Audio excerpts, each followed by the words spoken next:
We're in the business of factoids here at the spin-off, as well as breaking news and serious analysis. So I was like, how do I make this story interesting? And that's where I kind of made the decision to write it in the sort of breathless investigative style, which I have, is a trick I have deployed before and I will deploy again.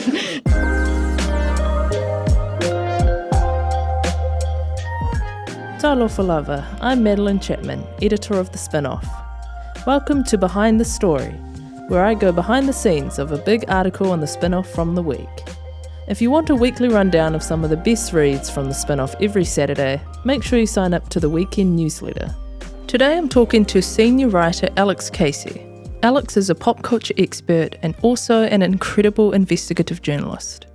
This week she combined the two to investigate why popular global shows in New Zealand are just a little bit shorter than overseas. Plus, we had to talk about Lorde's new album teaser, which was released this morning, and why it suggests her greatest ever work is about to come out. Here's Alex Casey on Behind the Story. Kia ora, Alex Casey. Welcome back to Behind the Story. Kia ora, Mad. I'm so delighted to be here. As I told you, I'd make it weird immediately. I would like to talk to you about a story you wrote this week that was a pretty intense investigation. It came from an anonymous tip into our info inbox. If you ever have a big old tip, send it to info@thespinoff.co.nz. This story was about, well, as the email said, potentially Crown entity tampering with art. Not as bad as censorship, but could be a slippery slope.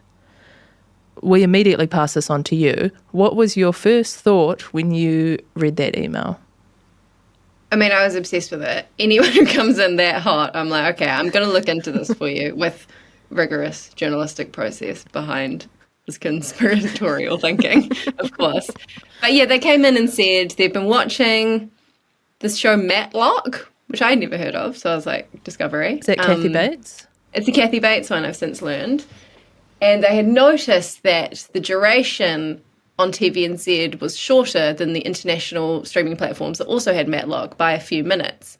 And they had sort of been like, TVNZ is speeding up their shows, was basically their read on the situation. And yes, as they said, that this could amount to a quite scary level of art tampering or censorship. I think they likened it to only being able to see a cropped version of the Mona Lisa. And I was just like, I love this. I love everything about this. Quick aside, if somebody cropped the Mona Lisa by 5%, 3%, all around the edge, would you notice? Would you know the difference? I personally would not notice. If anything, you want to be closer to the lovely Mona Lisa, don't you? Interesting. Carry Crop on. it right in. But yeah, it was an interesting thing. You know, I was immediately like, wow, this is something. And then I looked at TVNZ and I was like, wow, Matlock is shorter. And then I kept looking and I was like, everything is shorter. I noticed, well, particularly the American shows, things like, you know, sitcoms like Friends and Superstore that are normally around 20-something minute mark. We're all around 20 minutes on TVNZ and about 23 in the US. So I got in touch with TVNZ first, and I mean, no shade to TVNZ. They've got a lot going on that I don't mind that they didn't look into it, like, super in depth. But they came back and their read on it was that it's because they cut, like, the next time on Matlock out of their episodes, and that explains it. But I was not satisfied with that answer. Because I also kept looking, and I looked at Netflix, and I looked at Neon, and I compared things like The White Lotus and current shows, and I was like, oh, this is everywhere. This is not just a TVNZ exclusive thing. So then I reached out to Neon, and their team looked into it for me and came back and said that this is about frame rates. And I was like, wow, I used to be a cinema projectionist, so I was like, I used to know a thing or two about frame rates. Of course, I don't know anything now, and I don't know how frame rates translate to, like, the digital age. But they basically said that the standard frame rate is, in the US, is around 23.98 frames a second. Whereas in New Zealand, the standard rate for, like, mastering things is 25 frames a second. So what happens when those shows come here is they get ever so slightly sped up, imperceptibly so. And that's where that duration is going. So you wouldn't notice it necessarily like minute to minute, but if you were to say, as I said in the story, watch the White Lotus finale at the same time as your friend in the United States, you might find out who dies a few seconds before they do. This, I mean, it's one of those ones that this person was right in that there is a speeding up happening or that shows are shorter in New Zealand, quite literally. The conspiracy part turned out to not be so much of a conspiracy. It kind of reminded me when I was reading your story of how people say, you know, in government, when you're reporting on politicians, 99 times out of 100, a conspiracy is in fact just incompetence, because it takes too much effort to like create this big conspiracy and, you know, have this big undercover thing.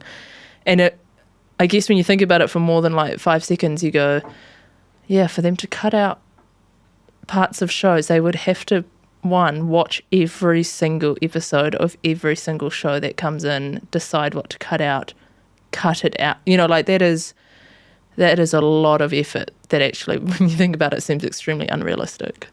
But I think that's kind of interesting too. Like, and that's why I had to write it. I was like, okay, well, the answer is more boring than you might expect. But it is an interesting factoid. And I think we're in the business of factoids here at the Spinoff, as well as breaking news and serious analysis. So I was like, how do I make this story interesting? And that's where I kind of made the decision to write it in the sort of breathless investigative style, which I have is a trick I have deployed before and I will deploy again. I have too, yeah. But, you know, like, and bring people kind of in on the investigation and make them feel like they have a front row seat to what is revealed to maybe not be as shocking of a conclusion, but I think is still kind of interesting. And, you know, then the responsibility falls on me to kind of bring it home some way and find an interesting end to the story, or that people get something out of it. So then I started thinking, I was like, well, how could this be an advantage for New Zealand? You know, like, we're actually kind of getting some free time. We're getting free minutes here. So I looked at like a show I've been watching relentlessly is The Pit. I love The Pit, the HBO show set in Pittsburgh Emergency Department. And if you binge watch The Pit up until the penultimate episode, which arrives this week, I think it will take 638 minutes if you do it in New Zealand. If you're overseas, 658 minutes. So we got 20 extra minutes, you know? It's like we could use that to watch a free episode of Friends. Which is also shorter.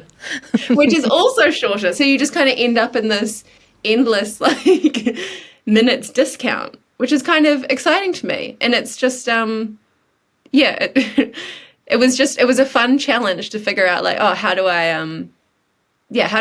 round this out in an interesting way and not make this seem like a total waste of time?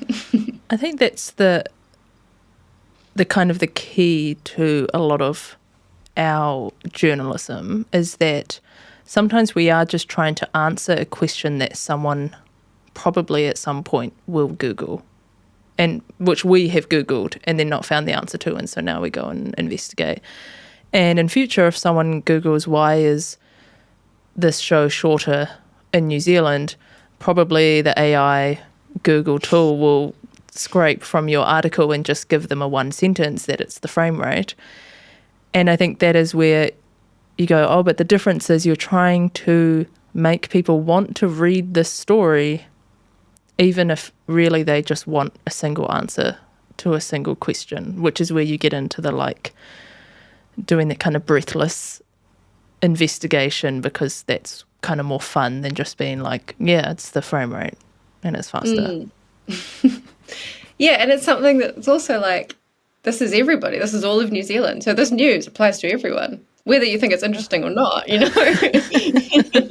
It's something for your back pocket. And, you know, I'm not gonna lie, I've talked about it quite a few times. It's a good little conversation tidbit, and I'm happy to be in the business of tidbits. Speaking of tidbits, we both witnessed a lovely little tidbit this morning. We are recording on a Thursday, which is Lorde put out a 15-second TikTok teasing a new song and therefore a new album. You're a Lorde fan. I'm a Lorde fan. Pivoting hard in this podcast to be a breaking news pop culture podcast.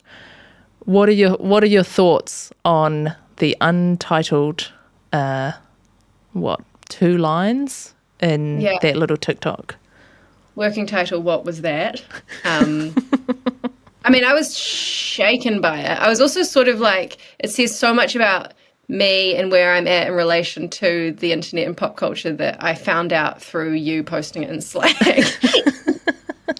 And then I was like, oh no, I don't have TikTok. I couldn't find it. I looked at her Instagram and stuff. But I think that in itself is interesting that she posted it just to TikTok and there was kind of nothing else. She posted a screenshot of a TikTok comment on her Instagram.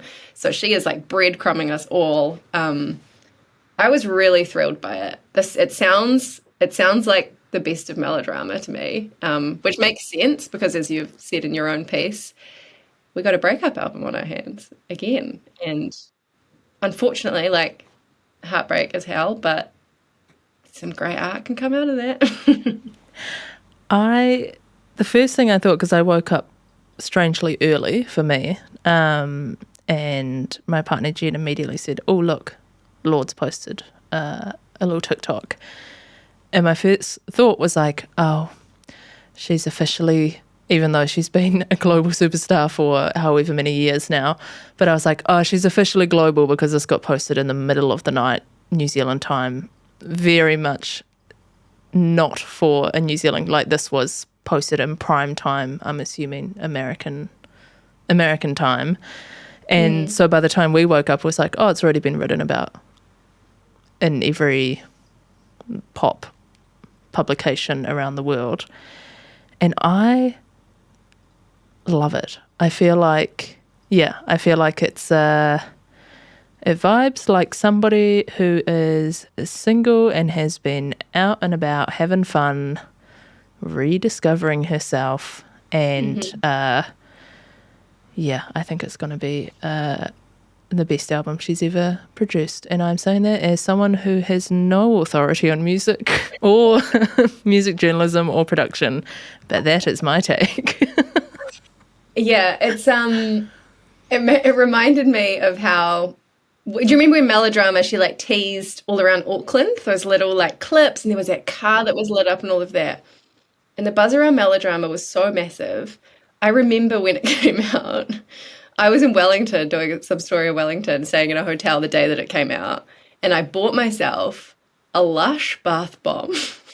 I drew myself a bath, and I had like a Melodrama listening party. Wow. With all this like, glitter and like, the crazy Lush stuff. It was but I remember that moment so vividly, and I feel like I might be buying a bath bomb again, put it that way. I think I could too. I love Melodrama. I was not super into Solar Power. And now the Girl So Confusing featuring Lorde, when that came out, I went home and both me and Jen hadn't listened to it yet. And we were supposed to go out for dinner, and we stood in the entryway of our apartment and played it like on the phone, and both cried while listening to it. While listening to her verse, because we'd heard the other. And it was just like, I don't know what was going on. It was the gayest thing I've ever done. But it was like, it was so, I think it was because it was just like, oh my God, just girls being honest and and mending invisible bridges. And I was like, oh, if there's any of this in the new album, which I suspect there will be, oh, it's going to be amazing. Yeah. I mean, we can already, from the tiny amount of lyrics we've got, she's being probably quite specific, I think, about her life. And, she talks about being 17, giving someone everything. Yeah, there was a real, like, felt like, I mean, Lorde's always felt like quite an honest songwriter, like, and quite specific, but there was something about Girls So Confusing that was so, like, real and so raw and vulnerable that, yeah, I think you're absolutely right. It's going to all parlay into this, and I'm so excited. It's what we need right now. And I think she loved Brat and Brat Summer, and I feel like obviously is not going to try and replicate it, but I do think there is going to be something that is like something that we can't even conceive of right now that will be the Lorde marketing kind of thing that takes over the world. And I will be buying the merch. Yeah. little carabiners. Little carabiners, little fish hanging off your giant jeans. We love it. Cannot wait. No. And it's also like, I think it's interesting that we've had this, the past few years of the pop girlies thing. And, Lady Gaga's just come out with another incredible album, which is like a return to form. Even though people are like, she's reheating her nachos, blah, blah. I don't care. I think the nachos are yum. Yeah, those are yum, though. And I think it could be the same. Like, I think this could be quite melodrama-ish. But that's great. That's what I want. We've officially reached the point where we were like, just do the same thing, please. Yeah. Do the same thing over and over that I like. We're all tired. But there was an interesting, Lady Gaga said in an interview that she was like, there was so much pressure on female pop stars for such a long time to constantly reinvent themselves with every album and have a totally new vision and look and persona and sound, that she's like, actually, it was kind of cool to just acknowledge, like, oh, this is my sound and I want to go back to that. So I don't know, maybe Lorde's going to do the same. Maybe she's going to prove us all wrong and do something. And release an absolute turd of a record. You have to issue an apology. On that note, thank you, Alex Casey. I look forward to your next thorough investigation into the latest conspiracy. And that has been Alex Casey on Behind the Story. I will be back next week with another spin-off writer and another spin-off yarn. Thank you, Alex.